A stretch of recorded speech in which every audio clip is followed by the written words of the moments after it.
Hello बच्चों, let's read the question which says removal of shoot tips, जिसे हम decapitation भी कहते हैं, usually results in the growth of lateral buds. It is related to the removal of effects of which plant hormone. अब देखिए यहां पर ये क्वेश्चन जो बेस्ड है वो किसकी कॉन्सेप्ट के ऊपर बेस्ड है. ये बेस्ड है फिजियोलॉजिकल इफेक्ट के ऊपर, फिजियोलॉजिकल इफेक्ट के ऊपर. और वो भी कौन से हार्मोन का physiological effect? Auxin.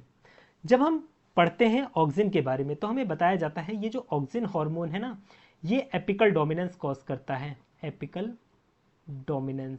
Apical dominance का मतलब क्या होता है? जैसे कि मान लीजिए ये हमारा प्लांट है, यहाँ पर ड्रॉ कर देते हैं, ठीक है.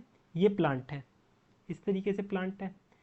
प्लांट की जो ऊपर वाली जो शूट टिप है वही ग्रो करती रहती है, ठीक है.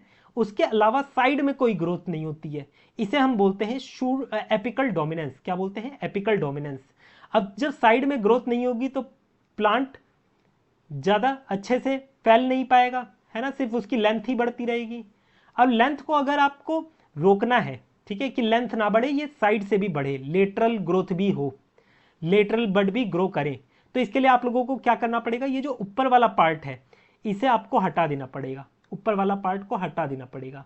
इससे क्या होगा? जब आप ऊपर वाले पार्ट को हटा दोगे, काट दोगे, तो जो ऑक्सिन हार्मोन है ना वो रिमूव हो जाएगा, जिसकी वजह से जो एपिकल डोमिनेंस आया है वो हट जाएगा और लेटरल ग्रोथ होने लगेगी. लेटरल बड जो है ना वो ग्रो करने लगेगी और ये ज़्यादा फैलेगा प्लांट अब, ठीक है.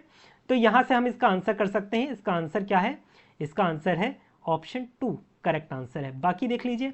बाकी अगर हम एथिलीन की बात करें तो ये किस काम में आता है? ये फ्रूट राइपनिंग के काम में आता है. फ्रूट राइपनिंग के काम में आता है हमारा एथिलीन हार्मोन, एथिलीन. और बाकी ये एथिलीन एक और काम में आता है, ये रूट भी इनिशिएट करवाता है, रूट की ग्रोथ करवाता है, रूट ग्रोथ. पेटियोल इलोंगेशन करवाता है प्लांट में, पेटियोल इलोंगेशन, इलोंगेशन करवाता है, ठीक है. यहाँ पर पेटियोल की स्पेलिंग ठीक से लिख लेते हैं. रूट ग्रोथ करवाएगा और पेटियोल इलोंगेशन करवाएगा. तो हमारा ये तो आंसर होगा नहीं. थर्ड देखिए साइटोकाइनिन. साइटोकाइनिन किस काम में आता है? ये सेल डिवीजन करवाता है, उसके काम में आता है, और साथ ही साथ शूट इनिशिएट करवाएगा साइटोकाइनिन. तो ये भी इसका आंसर नहीं हो सकता.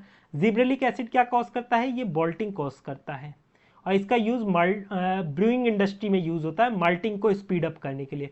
तो हमारा ये भी इसका आंसर नहीं होगा. तो हमारा आंसर क्या है? ऑप्शन 2 इसका करेक्ट आंसर है.